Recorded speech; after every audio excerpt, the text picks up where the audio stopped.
One thing about me is that I am always trying to improve my digestion and what food I am putting into my body, which is why today I'm thrilled to finally have a guest on the show to talk about regenerative agriculture and the benefits of clean eating. David and his wife Mariah are restoration agriculturalists. Their mission statement is to restore the health and vitality of the land and to nourish the families who eat of its bounty. They currently manage a regenerative grazing system on their farm in the rolling hills of central Missouri. Hair sheep, beef cattle, pasture poultry, and goats are all rotated across the landscape. Each animal is able to express its unique gifts and abilities as they are managed to heal the land and produce nutrient rich food for families which they serve with an online pasture to plate website fed from the farm.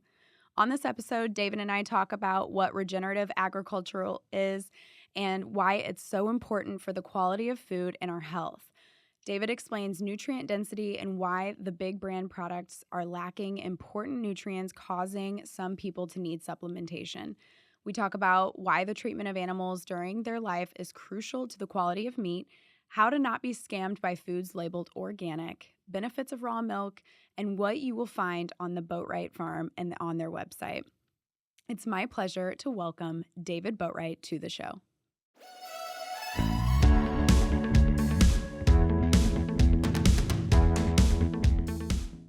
Okay, so I know that you are third generation. Your dad and your grandfather started this farm, and so Mhm. now you and your wife Mariah are now um, taking over the farm and running this business. So that is really cool.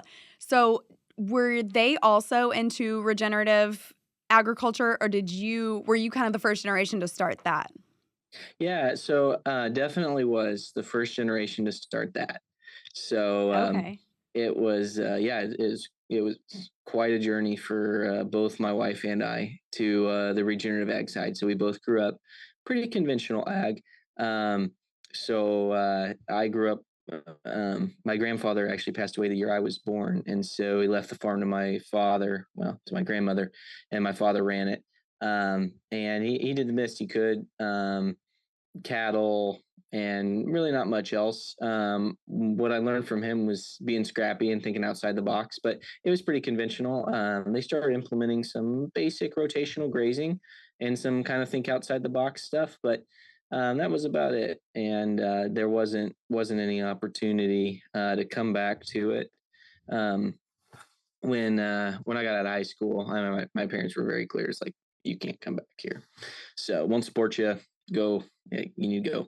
So that's what I did. But I knew from the time I was 15 that I wanted to farm, and so I just started like looking for people that had made a living as first gen farmers because Mhm. I was in no way counting on like being able to come back to the farm, and so I was like, okay, I need to be talking to people that have made this in one gen that didn't have the land handed to them and didn't have the operation handed to them. How did they do it?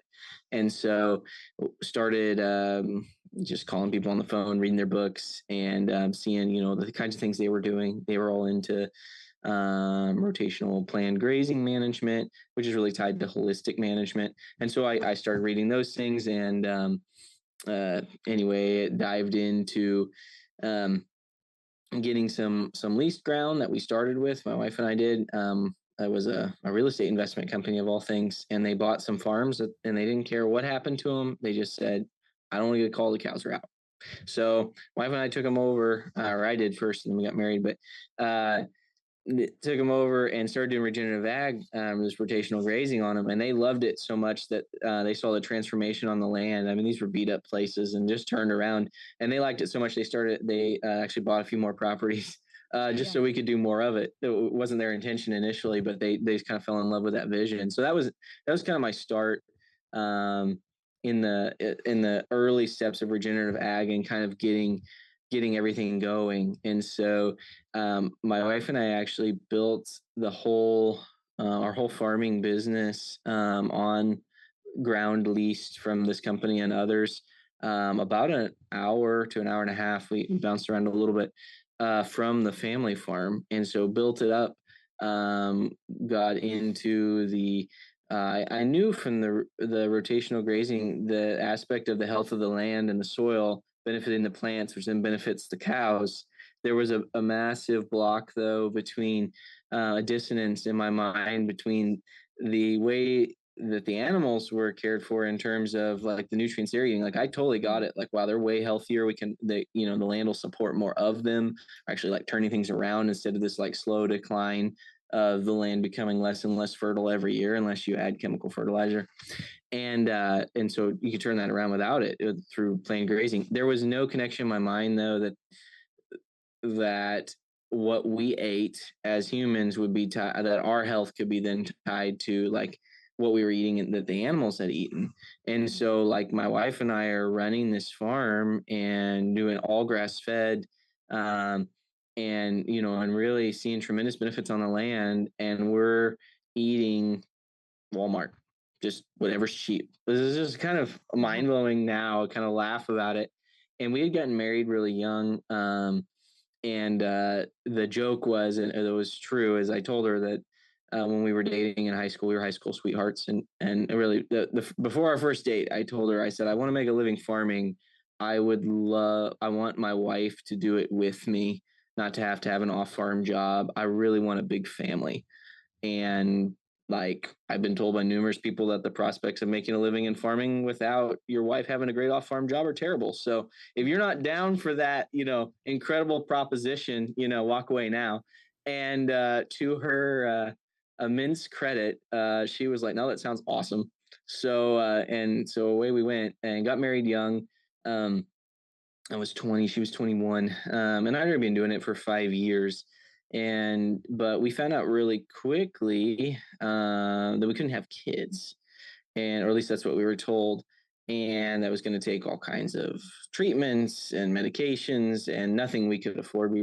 Things were very tight, and we were really devastated. That hit us like super hard because here, like, had this grand dream. I mean, ever since I was a sophomore in high school, telling her like, hey, if you're not down for this big family on the farm thing, I'm not your guy. And she's like, oh, that's awesome. And so, and then that just like comes to a crashing halt seemingly. But it was kind of, we were prepared, I think, for that moment. Like, Lord kind of just brought us to that point. We were already surrounded by people that were into regenerative agriculture, that had the grazing side of it, the animal health side of it, and the people health side of it. And so then that hit us, and we start looking for answers and just like, is there another way? Is there alternative? We can't afford what they're saying, to do right now. So what else could we do? And we decided after doing a bunch of research and reading on basically how what we eat can affect our health. And it kind of dawned on us, and we're like, we got to change how we eat. So we did. We radically changed our diet, and we were pregnant with our first, and like 9 months later. So, Wow. I was yeah, it gonna was say, I really, know and that you have 4 sons, so I'm like, yeah, clearly you've five. 5. We're expecting another 5. one. Yep. Oh my gosh, congratulations. Yeah. Thank you. Yeah, Thank you. so So, yep. wow. For a couple Uh, that was told you weren't gonna be able to have children, that's yeah. wild. Yeah, Wow. and it was, and that was obviously to a really quick turnaround. And we both felt a lot better in general. Just overall, it was a great transformation to change the way we ate like that, and we switched to pasture raised, grass fed meat. We cut most of the carbs out, all the things, and it was in all the processed foods. Got into all kinds of good stuff, and the rabbit trails all over the place. But it wasn't anything like super crazy special. We just kind of fundamentally turned away from processed food and sought food that had been raised on nutrient rich soils, that was going to have the nutrients that our bodies were craving. And we found it was actually really hard to find that in our area, and of course we're farming already, so we were immediately like, well, we'll just start raising it. And so we did.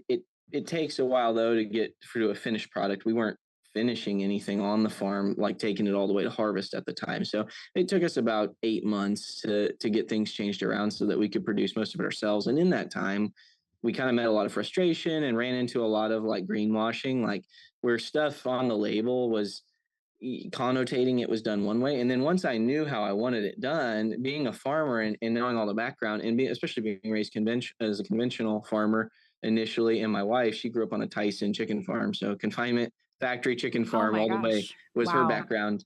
And so I knew all the things. And so I asked, call up places and ask them questions, and was very dissatisfied with the answers, and just really bummed a lot of times.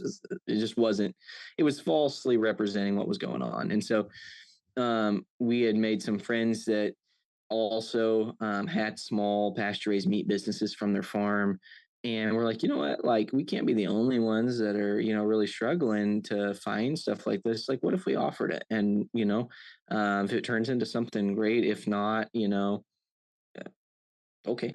It was Mhm. kind of an organic thing, and it started super super small, just doing deliveries out of the back of our minivan every 6 weeks to some buying clubs that were just people that we knew, that said, hey, it's too far of a drive to your farm, but if you brought it to us every month and a half, then we'd buy some meat. And so that's kind of how it started. But the big, earth-shattering thing for us, of course, was that shutdown of no family, and then radically changing how we ate, and then all of a sudden having a family, and been tremendously blessed in that regard.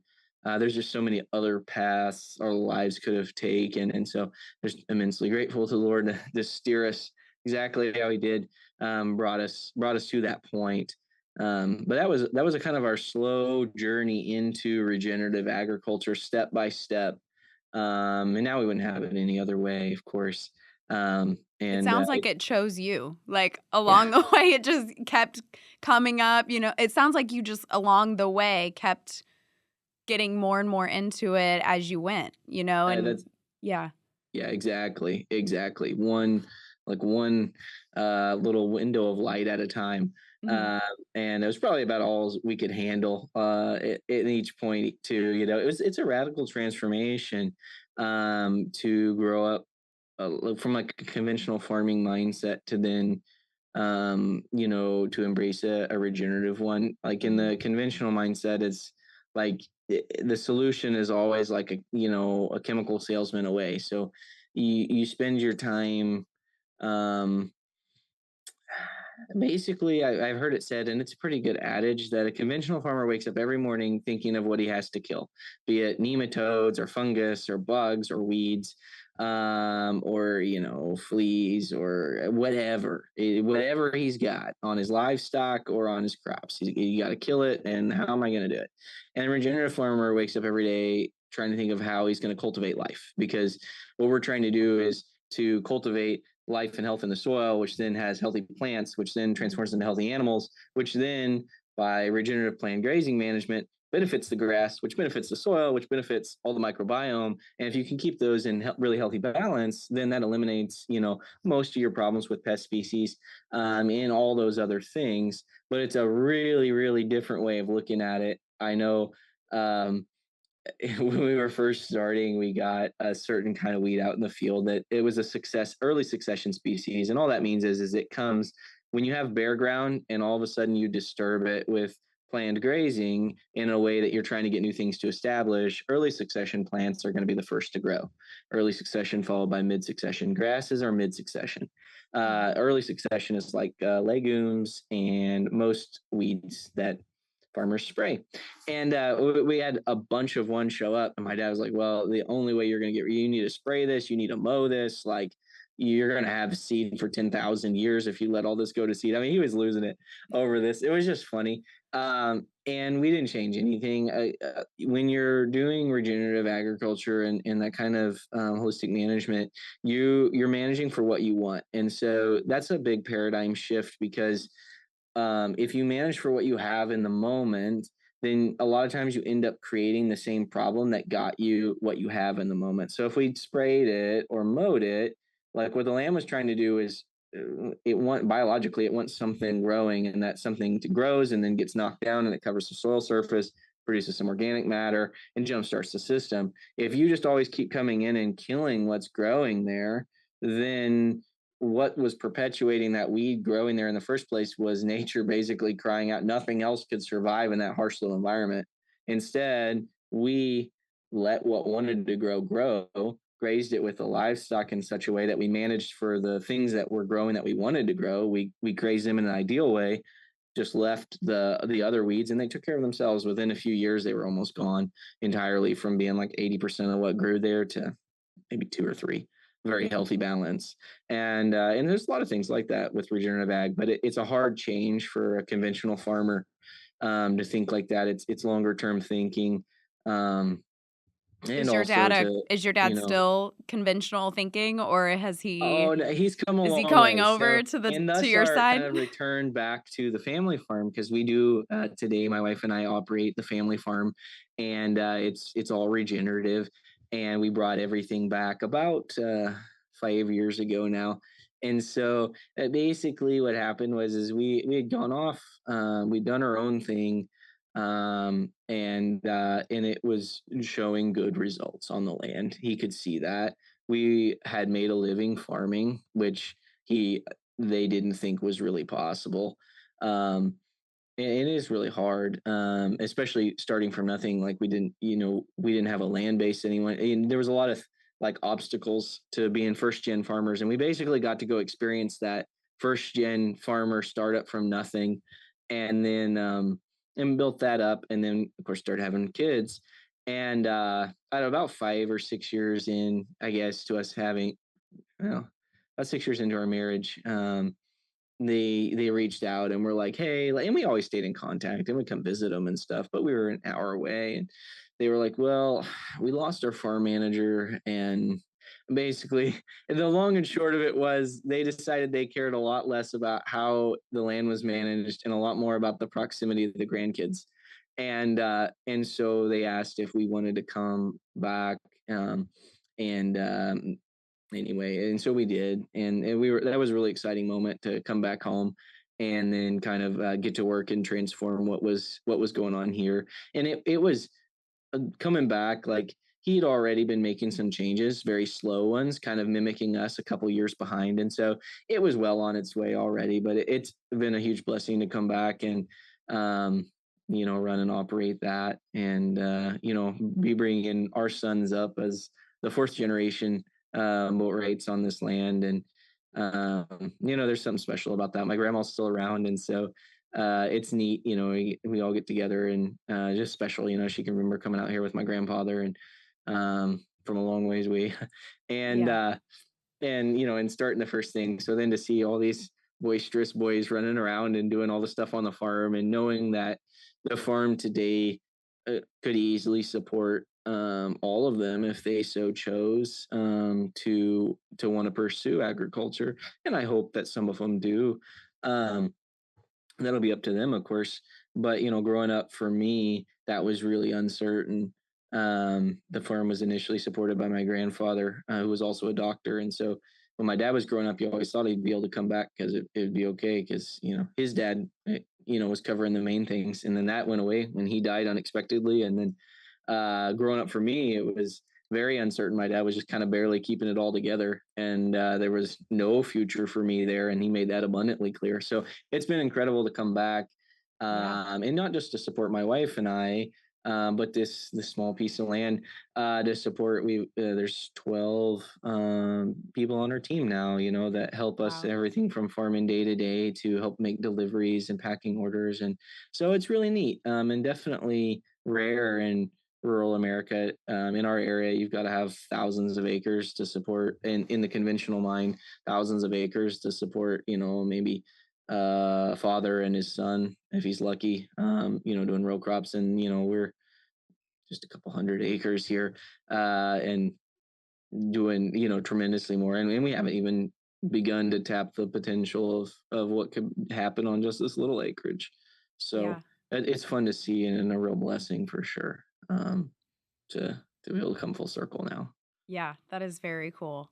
It's almost like you had to go away to learn everything you learned to bring it back. And Oh so it's yeah, kinda like yeah. it's If for sure full yeah, circle. if we hadn't had to go away, it wouldn't have, none of that whole cycle that brought us to where we were now would never have happened. That's really clear. So Yeah. yeah, we did have to go, and we had to learn and adapt, and prove it on our own, and then we got the chance to come back and bring it back home. So and plant those seeds for the next generation, and the next one to come after that. So Yes. Well, That's you have 5 little ones that are maybe next in line. Yeah, yeah, that's right. So they certainly love it now. They're going to grow and have their own interests and all those things. But it's a real blessing too, just to be able to include them with us on the farm, Mhm. and we don't have to worry about them getting in. Like I'll keep them out of the chemical room or something like. So, Yes, oh my you know, gosh. Yeah, they can go eat the non-GMO chicken feed if they want to. It's like yes. there's just nothing out there, that we got to worry about them getting into per se. And so it's a real blessing. We've got them out there on the farm. They love to Mhm, ride with us and move the livestock and care for them, and be right in there thick and thin. They even have, so we've got our own on farm uh USDA inspected processor, and little stuff like that. And Mariah's mom sewed them some little schmucks so they can come in there in their boots and schmucks and be all official with dinosaurs on them. It's just fun. that's We can cool. do just cool stuff like that, and they feel very included. They get to stand in there and look like they're really doing Yeah, something. But it's a lot of fun getting to bring them with them and raise them up on the farm, and and doing what we're doing every day, knowing that the blessing of them, in a lot of ways came from what we were doing on the land and the mhm, transformation that we brought to the land and the soil, subsequently the plants and the animals, and then our family. So, and that makes us really passionate about being able to offer that to other families. Um, and, being really, we care a lot about what goes into what we're producing and how we do it. And we want to make sure that, we are offering a really nutrient rich option for families so that they can thrive too. And they might have health issues and they might not, but, we'll all benefit from being able to partake of that. And I think it's neat too. It's, because there's a direct benefit to yourself, which is your health. There's another one, which is just the food tastes really good. And, and also in indirect, I think that for each of us at differing levels, there's a desire to like be big part of something bigger than ourselves. And so I think that's something that's compelling, and we've got amazing families that we serve from our farm, and some of them have been able to come out here, and others that have only been able to see it through pictures and videos that we share in the stories, but that feel very bought into what we're doing in terms of transforming the landscape. And it's really phenomenal. You don't hear about it too much anymore, but growing up I can remember all the stuff of like, oh, we can never feed the world by by whatever date, arbitrary date they came up with. There'll be too many people and too little food, and all mhm. this stuff. And so we need more chemicals. That was always the selling, like in the Oh, yeah. conventional ag side and all those. That was always it's like, oh, we'll have to fix it with chemicals. But just on our little farmscape here, the transformation in terms of how much food we're able to produce on the landscape, and not just like scraping it out, but making it better each and every year. Each successive year, we've got more organic matter, we have more carbon in the soil, so we hold more rainwater. So we have more bioavailable nutrients. So we grow even more grass, which then supports even more animals. And it's this wonderful cycle that builds life and really compounds itself. Um, but I know last year our area was in a really severe drought. Drought's classified D1 through D5 by the government. We were in D4, so Oh. it was pretty severe drought. And as part of that, the the state, as part of a farmer relief program, put out basically payments to all the farmers, which I'm not a fan of farmer welfare at all, but that's just you own land and raise animals out here, and then you're in the system. And so they sent us a little thing in the mail and said, hey, as part of our drought and disaster relief, we need you to turn in how many livestock you have out on your farm. And mind you, like it had been extremely dry and we had abundant grass. It was neat and also kind of scary. Like the neighbors were just cinched down to nothing, golf green grazing, I call it. But the cows out Wow. there, and there's literally just nothing. And we've got like waist high grass, and it's green and lush. It looks great because our soil has tremendous amounts of carbon and organic matter, which holds metric tons more water per acre um, in it for every like 1% of organic matter. It's incredible. And so our plants had the water they needed because it was stored under the soil, and the other farms didn't. And so we grown a tremendous amount of forage. We weren't drought stressed at all. But we got this little notice and we filled it out, sent it in, and got the best response back: "Dear sir, madam, we are sorry to inform you that your current stocking capacity is 3 times that which we assess your land is capable of sustaining. And so we are sorry to inform you that your drought and remediation payments must be curtailed accordingly, because basically we can't support you destroying your land with too many animals." This is the best Oh my. thing ever. Yeah. Died laughing, Meanwhile, sharing you're the from one thriving out there. thriving. It was just great. And so Wow. it's just like, anyway, I got a really good chuckle out of it. The land is doing tremendously well. The animals are doing really well, and it builds on itself. And so that was kind of a long-winded story to see it. It's neat. You can see it. You can see it from the road. And I'd say the worse the conditions are in terms of drought or flooding or whatever, the more it stands out. Because that's when anytime you stress a system, like that's when weaker systems break and stronger ones are resilient. And that's what we're building, is resiliency in the soil, resiliency in our bodies, resiliency in our food system, in terms of individuals being able to get food directly from the source, instead of a grocery store, which carries 36 hours worth of food at any given time. um, I and actually wanna so touch on that, like, grocery store quality yeah. food, because we you touch on it a little bit, but I did wanna touch on that because you talk about how nutrient dense the food is that you grow on your farm. Mhm. So, can you talk about how important that is? Because I feel like nowadays, people that are going to the grocery store and getting food, Purdue chicken or whatever, Yeah. Tyson chicken, like you said your wife grew up on that farm. So, um, you know, can you talk about how less dense those foods are in nutrients versus yours, and why people are having to maybe supplement these nutrients because they're not Yeah. getting them in their food like they should be? No, absolutely. You know what? Ultimately, certainly, in our country and most first world countries, where our bodies aren't craving calories, they're craving nutrients, and Mhm, our satiety in large part is driven by our body's desire to get the nutrients in a bioavailable manner. And so that's kind of a tough one too, in terms of like, oh, I'll just take enough vitamins to cover it. And it's like, mhm, well, depending on how bioavailable those are, like what chemical forms they're in, it might be really hard for your body to get enough of it anyway, even taking it in supplement form.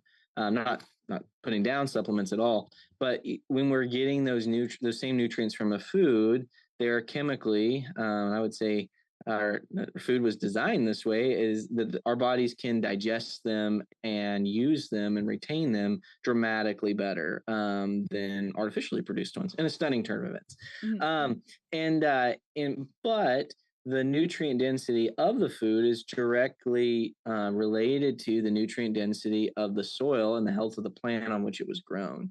And so if you're getting chicken or beef, and it's been, in chicken's case, it grew up its entire life inside a house, it might never have actually seen the sun, which is wild. um Probably didn't, which except as a maybe, living being, I feel like is a yeah, it's kind of an necessity. important thing, Yeah. but it spent its whole life eating GMO corn and GMO soybeans, neither of which are known health foods.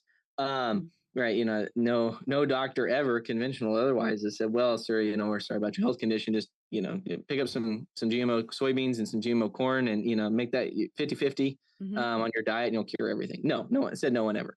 But we give them to the chickens, for instance, and they grow up their whole life on that. They never see the sun. They're in very crowded conditions. They're spending their entire life on their bed, toilet, and walking area. And it's less than 1 square foot per bird. So a little mhm, area there. And so that's the condition. And to keep them alive, they're putting in, artificial, nutrient packets into the feed to try to give them all the vitamins that they're not getting from bugs, insects, grass, etc. And it kind of keeps them alive, kind of. They're definitely very susceptible to illness and sickness, and that's why they use a lot of antibiotics to clear that up, or at least keep them going. And so, but then we take that and somehow, and that the dissonance existed in my own mind, because here I am early on, doing this on pasture and seeing the results in the soil and the plant and the animal, and just the disconnect between, oh, an animal that ate this and whose body metabolized this on a daily basis is going to have tremendously more nutrients available than one that didn't have any of that available. And so, that chicken is going to be its body isn't able to put that away in its meat or in its fat, because it doesn't have it to begin with. It's struggling and just kind of getting by. Mhm. Um, and so it doesn't have it. Same with, beef cow. Maybe it grows up on a golf green grazing field. That grass is stressed, it's short, it has no root depth, it has no nutrients available to the plant. So the calf doesn't get it. So then he goes to a feedlot. He spends his whole time, walk through the mud and eating GMO corn and soybeans and his mineral mix. Mhm. And with the calf's sake, for the chicken, for a Tyson chicken to even be asked to live like 1 week longer in its lifespan would cause like critical systems failure, because their bodies just can't support the weight, their organs can't support the weight. For cattle, most cattle slaughtered in the United States are dying of liver failure. Mhm. um, so their livers are necrotic, which is to say they are literally rotting from the inside out, because they're not designed to deal with the acidity that high levels of grain feeding causes, and a bunch of other stuff. Um, Wow. so then we're taking that then feeds the grocery store, system, and then we're going to take that and eat it. That's not supplying our bodies with the key nutrients that our bodies need, because those animals didn't have it either. Mhm. And it's not just meat, even in the plants, right? If we're eating a head of cabbage that exists, literally in the conventional ag mindset, soil is just something to hold plants upright. I went to college, conventional ag degree, and I sat through classes, and like that was the whole mindset is okay, your soil holds plants upright, it's already eroded and degraded, so we're not going to worry about it. Its purpose is just to hold them up, and we're going to dump on all these chemical additives to keep this plant growing. And so, if you're eating, your head of lettuce or your tomato or whatever that's grown like that, everything put on it's artificial, the soil is dead underneath of it, and it's just kind of scraping by. um, then again, it doesn't pass on those nutrients. There's some really interesting nutrient analysis studies that suggest that you would have to eat 25 apples today to get, excuse me, the same amount of nutrients from an apple that you would eat in the year Mhm. 1900. That is terrifying. Yes. Your body just can't do that to a certain extent, right? Like you can't sit down Mhm. and eat 25 apples to get the nutrients you've gotten from one. Or if you do, it would, if you have to eat that much to get those nutrients, then you're going to start dealing with a lot of weight issues. Mhm. And I think that is at least part of what we deal with, a lot of people deal with in the country. And so, all that to say, so that's kind of the baseline trend for what's going in the grocery store. On top of that, you've got all those brands and companies, like they definitely are all on for, you know uh, they love to sell their food for more. And so there's tons of gimmicks and shicks and lots of green packaging. It makes people feel good, so they print their stuff in green. I remember in college we took a class to a meat processing plant, and they ran 8 different brands of bacon. It was all the same product. And the guy was just chuckling, telling us, he's like, "Oh yeah, that one's like 3 times as expensive as this one over here." But he's like, and they were bragging that like they discovered that if they lettered and put all their background in green on their turkey, that it like doubled in sales, even if they increased the price by like 30%. Oh, it's That mind is boggling, unbelievable. Cause I unbelievable. do that. I go towards the green packaging, Yeah, so yeah, and they were just, wow. to them it was a big game. It because they're just trying to extract a bigger food dollar, Mhm. and so also, now the big thing is like they're all the big players that do conventional chicken housing are all in, the pasture raised or free range models, and ultimately the definitions of what those are set by the government, and they're arbitrary.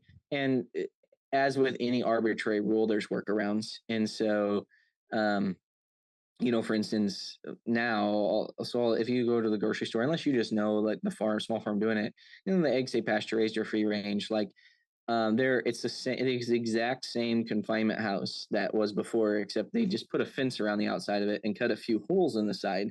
The number of doors you need, I'm trying to think. I think they need like one 3 foot opening per like 200 feet of barn. Um, to hit their mandated standards. Most of those birds are never going to find that hole. Mhm. And if they do, if you give animals constant exposure to anything, they will destroy it, because they're going to peck at, scrape, scratch, and over apply their own manure to that one spot. It will degrade it.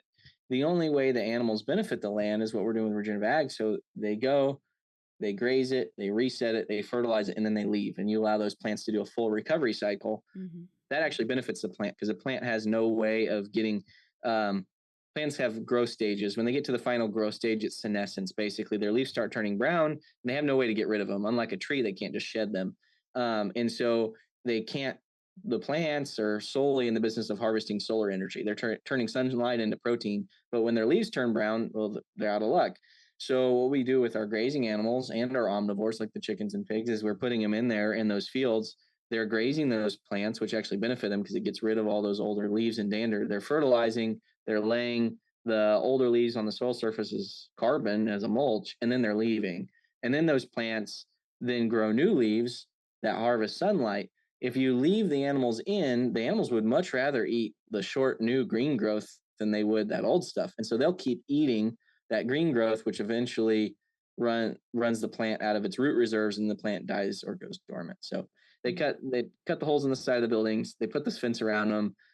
The few animals that do go out are constantly exposed to the land, and so they degrade it. Most of the animals never go out, but that allows them to sell the product itself at a premium because they're going to price it, as a pasture raised premium. The same thing happens with meat chickens, except ironically, they're even less active than laying hens. So they really don't go outside of the houses, but they, might sell it at double the price. And to them, conventional ag, that's just a game. Mhm.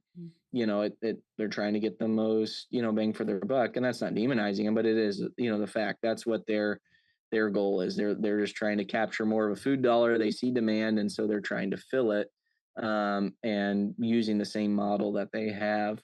It's not a mind shift in terms of like how things should be raised. Um, it's a mind shift in terms of like, oh well, there's demand for this, so we'll try to get more for it. And so that's kind of the background of that. So that is backfilling most of the quote unquote grass fed, pasture raised market in terms of grocery stores is the big players like Tyson, Swift, Cargill. There's others, but they're all creating these systems that comply with the government regs for the definitions, and And organic. Can you talk about that a inorganic. little bit? How you Yeah. 'cause So I saw a newsletter where you were talking all about how to basically, like, not be scammed by organic. yeah. So it's not to throw all organic under the bus. I'm a bigger fan of organic when it comes to veggies than I am with meat. My biggest, well, twofold with meat. One being that organic chicken and organic beef can still never see the sun and spend its entire life in a barn. It just means they gave it organic grain.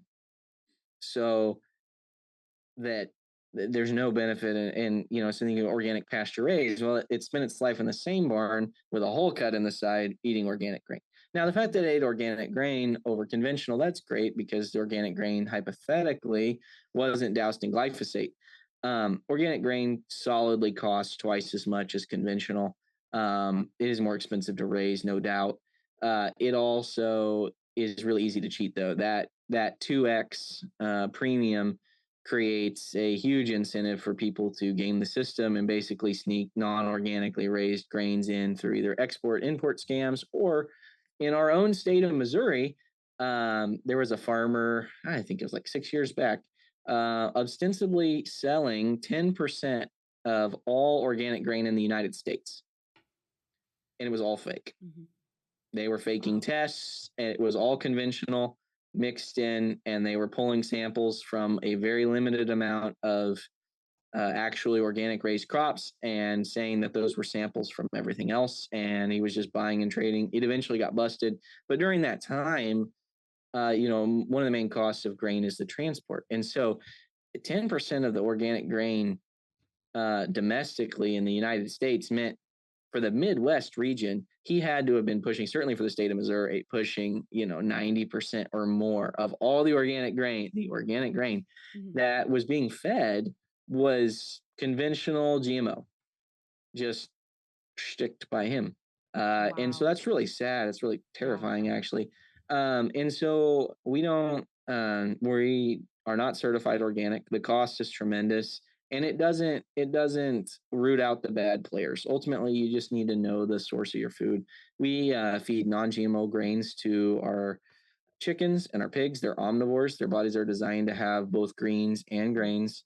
Our ruminants, which are designed to only eat grass, our cattle, our sheep, our goats, um, cat or horses, those kinds of things. Not that we eat the horses, but they're designed to only eat grass. But those they don't ever get grain, but the chickens and the pigs do to supplement. They balance their own diet, but those are all non-GMO grains. Mhm. And by doing that, we have people reach out sometimes and they're like, "Well, I read that glyphosate is still used on some non-GMO grains." It's true. Glyphosate is particularly used on wheat and peas, which are the main constituents of soy-free grain diets. And so even if they're non-GMO, a lot of times they use glyphosate, which is really nasty, Mhm. and they spray them on those crops anyway. The non-GMO grains that we feed are primarily non-GMO corn, non-GMO soybeans. And in our area, most of it's grown are farms that are transitioning to organic. For the first 3 years of an organic transition, they have to produce organically, but they can't sell it as organic, but they can sell it as non-GMO because it is. And Okay. so that's where the bulk of our non-GMO grains come from, and we're more than happy to support them. It allows us to save some money on feed, which would otherwise just have to be pushed into our prices. And Mhm. so we feel like it's a win-win. And there's virtually no cheating when it comes to non-GMO grains. They don't cost that much more than conventional grains, and so if someone's going to cheat and lie, they're going to go big for the organic. And so it Mhm. lets us be a lot more confident about what we're offering the animals, and also being a farmer and having that background, like I know which ones to avoid so that we're not getting chemical residues anyway from what we don't want. So, Yeah. Can you yeah. talk a little bit more about the treatment of the animals and specifically like right around like the time of their death, you know? So I know that I've read or heard before that, you know, if the animal is panicked right before it dies or just like in distress, sometimes Mhm. that can translate over to the meat when you're eating it. There's like the adrenaline or like fear hormones that are going off in their bodies that is just makes the meat not quality. Yeah, no, you're exactly right. That is a big problem. In beef, it's called dark cutters, where it actually changes the coloration of the meat. Okay. But yeah, no, it is a big problem, particularly in conventional ag. A lot of times because the animals don't get any like human exposure, and so then they're, for instance, like the chickens are raised in a barn. I know for laying hens, when they're catching, they got to turn all the lights off and people walk through in the dark. Because it's really easy to scare them if they see a human, they never see humans, and so they will scatter and literally, like, of course there's thousands of them in the barns, and so they'll scatter to the end of the barn and pile and smother each other. It's horrible. Mhm. And which is really sad because laying hens are like really personable creatures. Same with cattle. You get cattle that they don't a lot of conventional farmers don't interact very much with the animals. It's very machine driven, and kind of hands off. And so they get really flighty at the sight of humans. And so all of a sudden you have to pin them up in this corral and you're going to put them on a trailer and you're going to take them somewhere else. And there's humans everywhere and they're freaking out. Their adrenaline's racing. They're running into things. Mhm. Bad deal. Versus what we're doing on a regenerative farm, we're interacting in person with all the animals every day. Like, we show up to the laying hens or the turkeys and they literally rush to us. They're super excited. The cows and sheep follow us around because they know that when master calls, he's going to open a gate and we're going to get fresh grass. And Yeah. so there's not that level of stress of like, oh my goodness, like what is going on? And I'm like losing my mind. Mhm. Instead, their association with humans is super positive, which makes them way more relaxed when any sort of an outside stressor, happens. They don't get wound up. They don't release those kinds of fear hormones. And that, of course, assumes a humane slaughter. And I would say that's a given. But that's I think say the main difference in what allows us to avoid those kinds of problems is just our daily interaction with animals. They're excited to see people, Mhm. and so they don't stress out when when that final harvest comes. It's just like any other day, and I Yeah. think that helps a lot. So Yeah, um, absolutely. And and I'm really into like energy oh too. yeah, So I feel like any kind of like negative energy transfer between the animal and then when you eat it, like that's a negative energy transfer. If they're worked up oh, and scared right before they die and yeah. oh they'll pick it up from you. There's no doubt. I mean, if Yeah. you go and interact with a group of animals and you are in a really bad state of mind, like they will pick that up really, really quick, and Yeah. they wind up like tops in no time. Versus if you're just super gentle with them, and just my go-to, like when we're interacting with a cattle or any livestock, I always just talk to them. It probably sounds hokey. I'm out there, and sometimes I people would out get there way they too just attached. kind of look at me like, "What are you doing?" But I just talk to them like, "Hey, like we were loading some cattle today, this morning, moving them from one field a couple miles down the road to a different field." And just talking to them like, "Hey guys, we're gonna go load up on this trailer. It looks a little scary. It's fine. I need four of you." Just very calm, just chatting with them. And they didn't always do what I wanted them to do. It was kind of new, but Yeah. they did fine. They calmed down, but they can sense from me like I'm not wound up. I'm not after them to hurt them.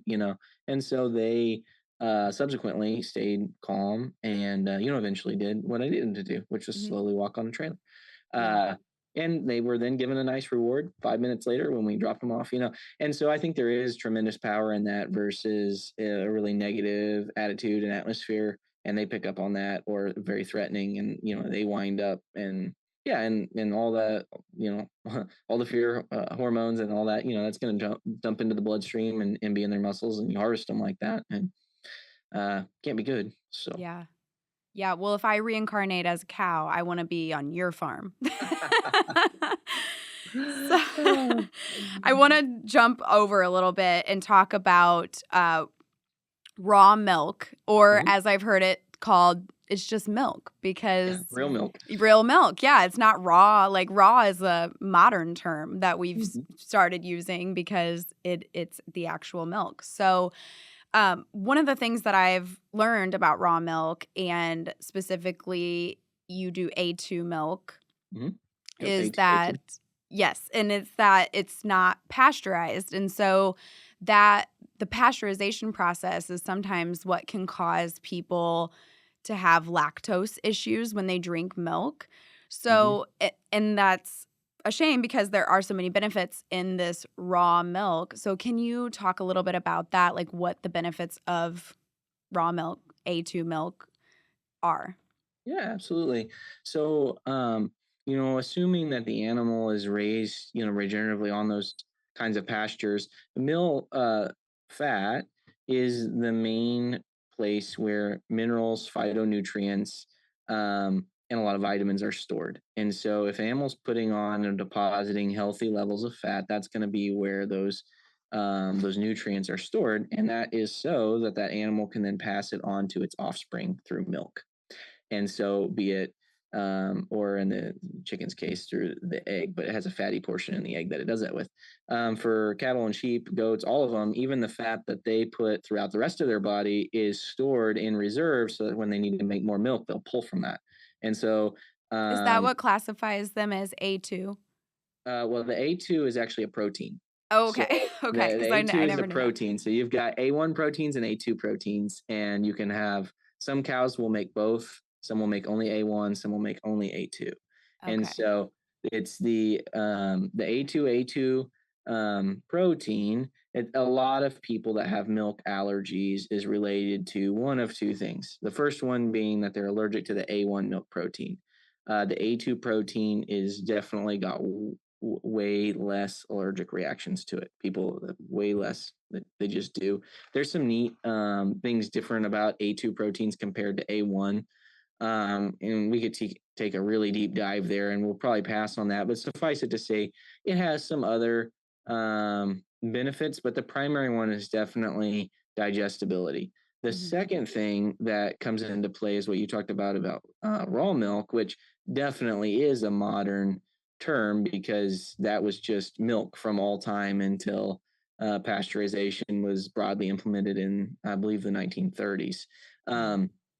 And so prior to that, it was just milk, and that's how it came.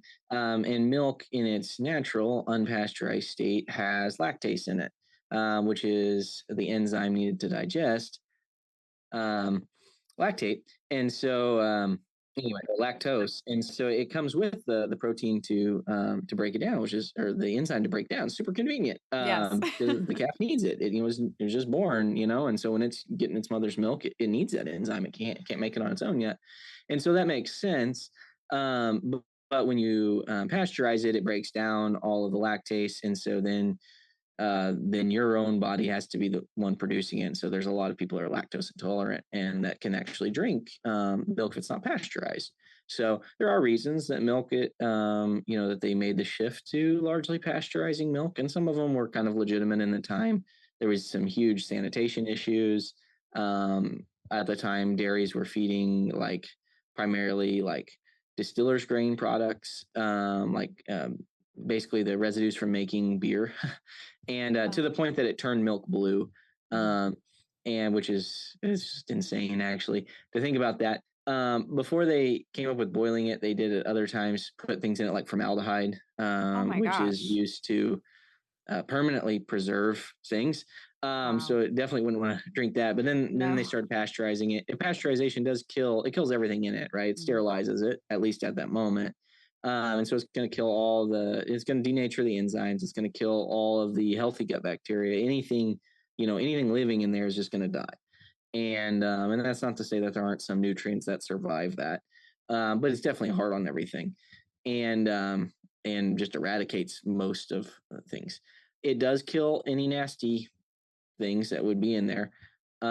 However, if you are drinking milk from an animal raised out on pasture, that's basically not being confined, eating things it was never designed to eat, living basically over its own waste, then you don't have those kinds of pathogenic problems.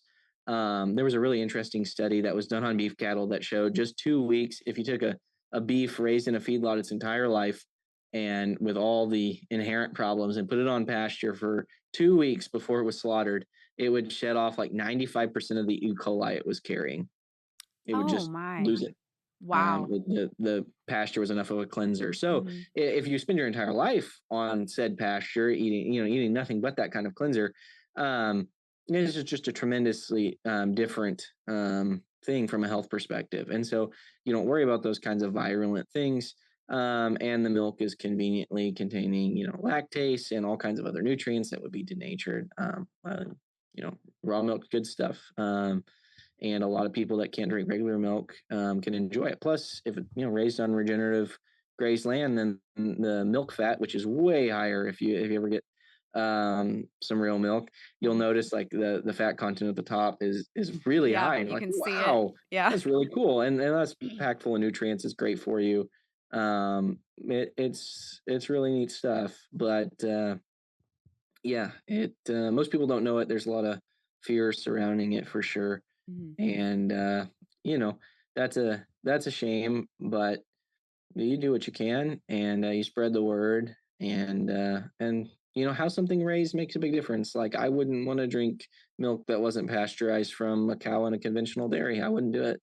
Mhm. um I wouldn't touch it, like Yeah. not for me. Like Yeah. That's you where better as boil I've that. gone down the rabbit hole, that's where I'm at. I'm like, Yeah. "Okay, nope." Yeah. Nope, nope, not gonna do that. Yeah. So, yeah, it needs to be raised the right way. If it is, then oh yeah, we'll down it. It'll be great. So, Yeah. um, it makes a big difference how the environment in which it was raised, and we know that instinctively about all kinds of other things when it comes to our health, right? I don't know Mhm. sometimes I think we kind of put blinders on. The ignorance is bliss, right? We can imagine how we think it was raised, and if we don't do our homework, Mhm. then it's just okay. And yet we wouldn't, you know, environment and what goes into something tremendously matters. Certainly in our homes and the way we live, and so many things. If there's no sanitation taken, like things degrade really quickly, and yet Mhm. most of our food is raised in an extremely unsanitary way, and it's just compensated with chemicals at the end, basically. And we're stunned and surprised that it's not all that good for us. Yeah. Uh, Well, everything you've shared with me today makes me like I can't unknow it now. So I'm like, "Oh my gosh, I throw everything out that we have bought and yeah. restart."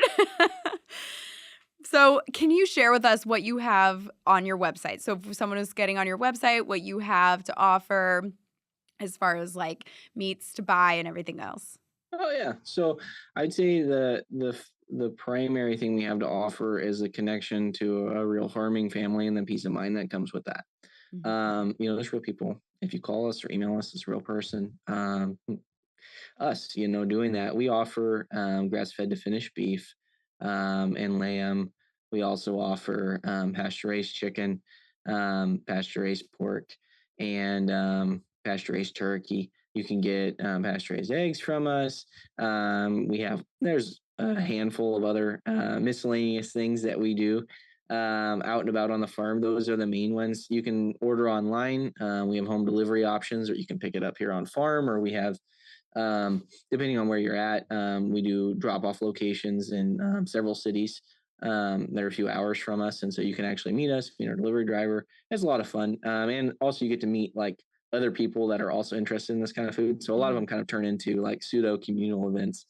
I got Or, in like a everyone gets, full-blown conversation at yeah, like exactly. waiting for Everyone, my when I picked up, I was like boom. talking to like 3 different people. I'm like, "Okay, I really have to go now." Yeah, But you're yeah. so No, right so though. You meet other like-minded individuals. yeah, exactly. So that's a lot of fun if you live close to one to do that. But again, you can see it all at fedfromthefarm.com. You can learn more about us. You can watch videos of how we raise all the animals.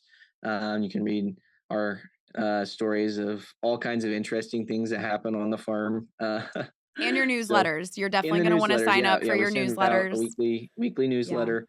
I've learned so Or much just from those. So, yeah, I Oh, love it. they're fun. So I joke that if everything always went according to plan out here, I would never have anything to write about.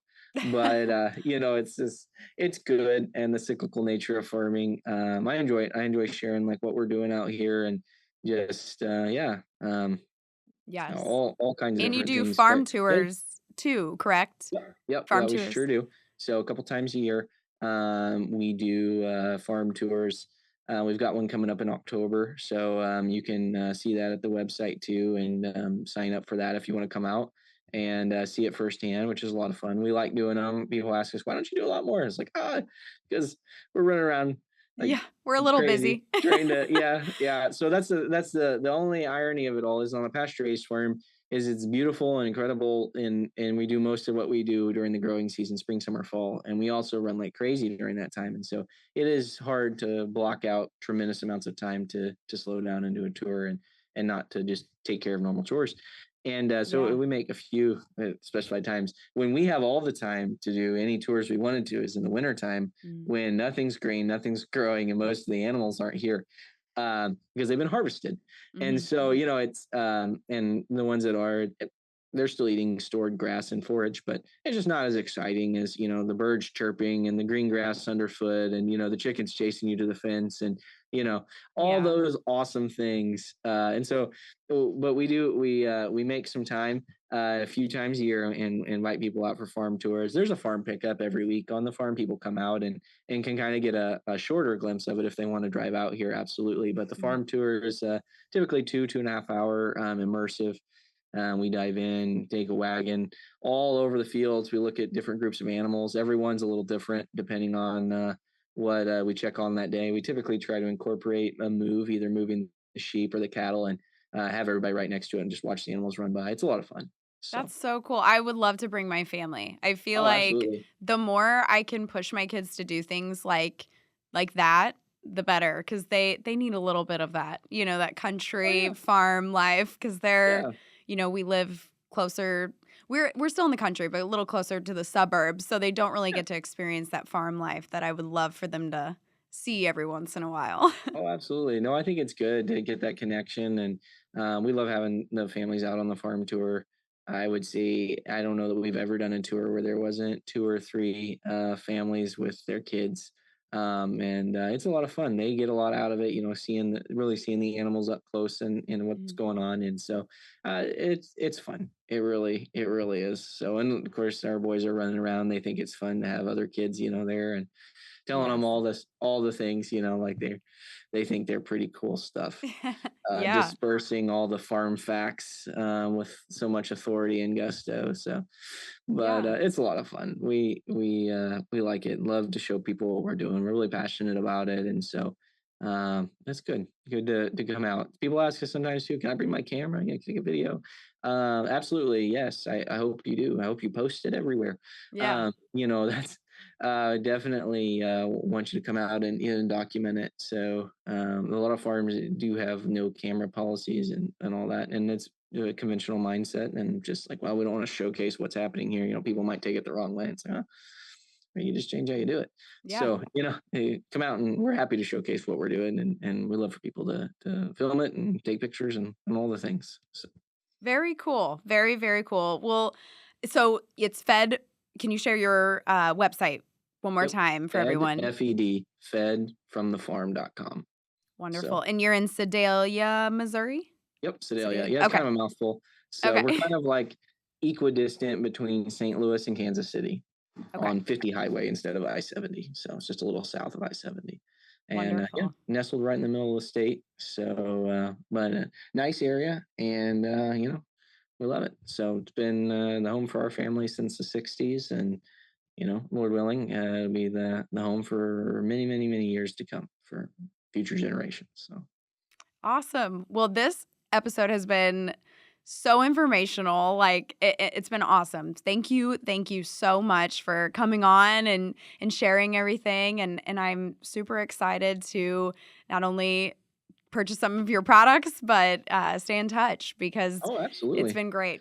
No, thanks for having me on, and we love sharing what we do. So I really appreciate it, and hope you have a blessed day, and for whatever comes next. And we're honored to serve you from our farm's bounty. So we take serving families really seriously. So thanks again. I love it. Thank you. As always, I appreciate you all so much for listening. My goal is for these episodes to at least help one person in some aspect of their life.